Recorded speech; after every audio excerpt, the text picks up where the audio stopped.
Hi again. Now we are probably only a mile and a half to 2 miles from our camp, from our property.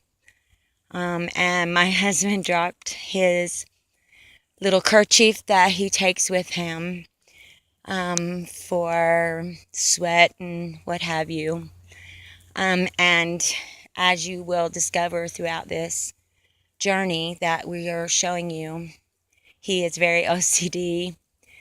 Hence one of the reasons why he goes to mental health.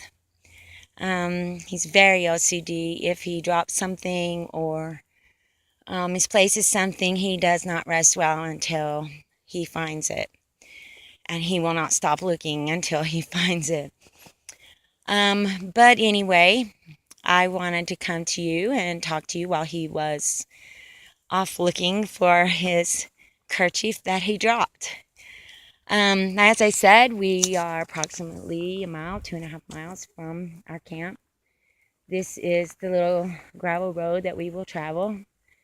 It is 6 miles to the nearest highway, and on from there it's probably 20 to 25 miles to the town where we're going. Now the town where we're going has a huge sale going on the first weekend in August, and most people are arriving now to get ready. And everyone puts out their wares and they sell them. It is one of the biggest yard sales and longest yard sales there are. I'm sure you can figure out which one that is. As you know, I am being careful not to mention anyone else's name or organization name or governmental name.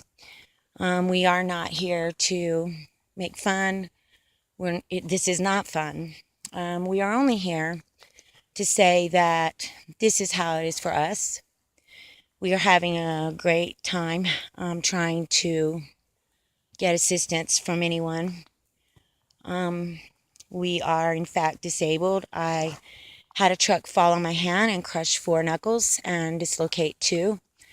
And, well, as you can see, it's pretty messed up. I can't straighten out my fingers. I have no grip.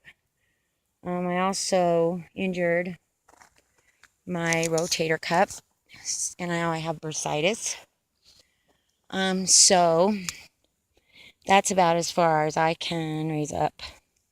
Let me see if you can see this and raise up my arm. And I can't reach out any further than this. I don't know if you could see that well, but anyway.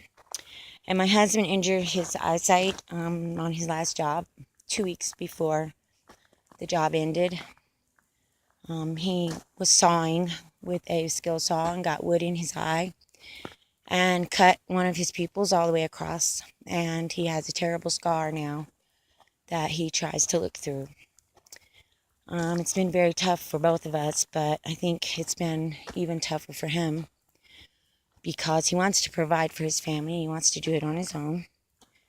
And, you know, being in the situation we are with both of us being disabled, and we haven't been able to get our disability yet, and our government agencies have not been able to help.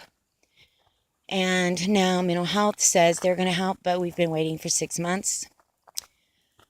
Speaking of mental health, as you know, I already said my husband is OCD, and I think I'm going to let you look around at this beautiful scenery while I'm talking to you.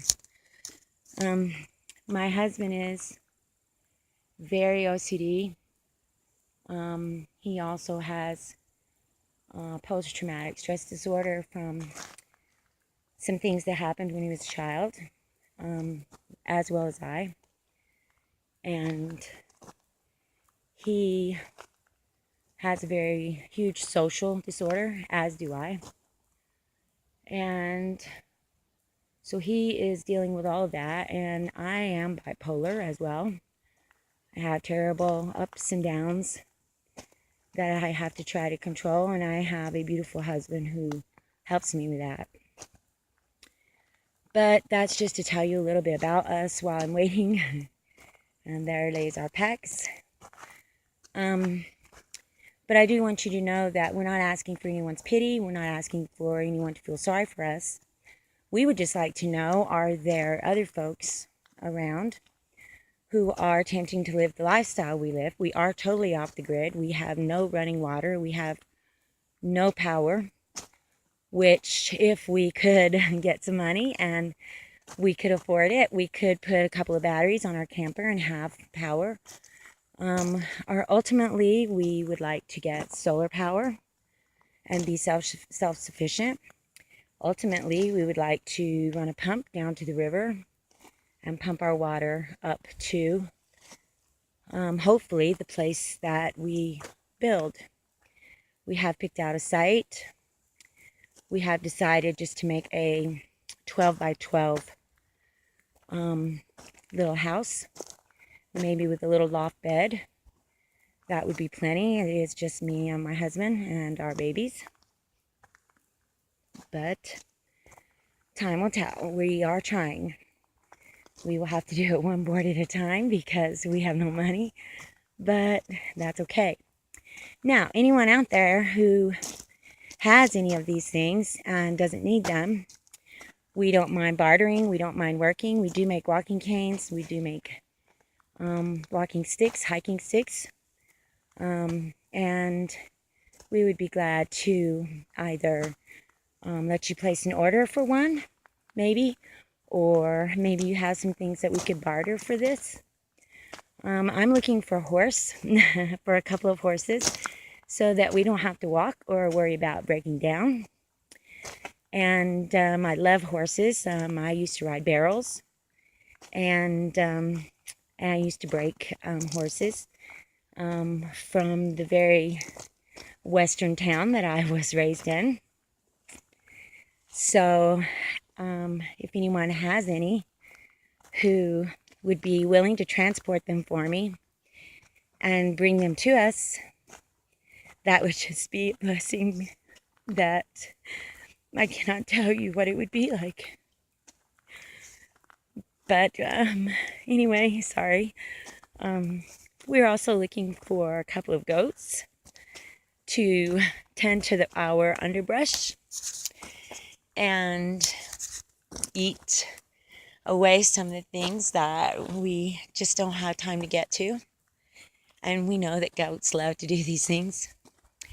So if any of you might have these animals and they need a new home, and we would love to give them that. We are animal lovers and we're very much in love with the ones we have. And we would love them and treat them like people, really. And of course, if you have any solar panels or batteries laying around that you don't need, we are not asking for a handout, but a hand up, and we would be glad to work for it or barter for it in any way. And you can reach me, of course. You can email me, all small letters, at gratefulforthemoon@gmail.com. And I will talk to you later. Thank you.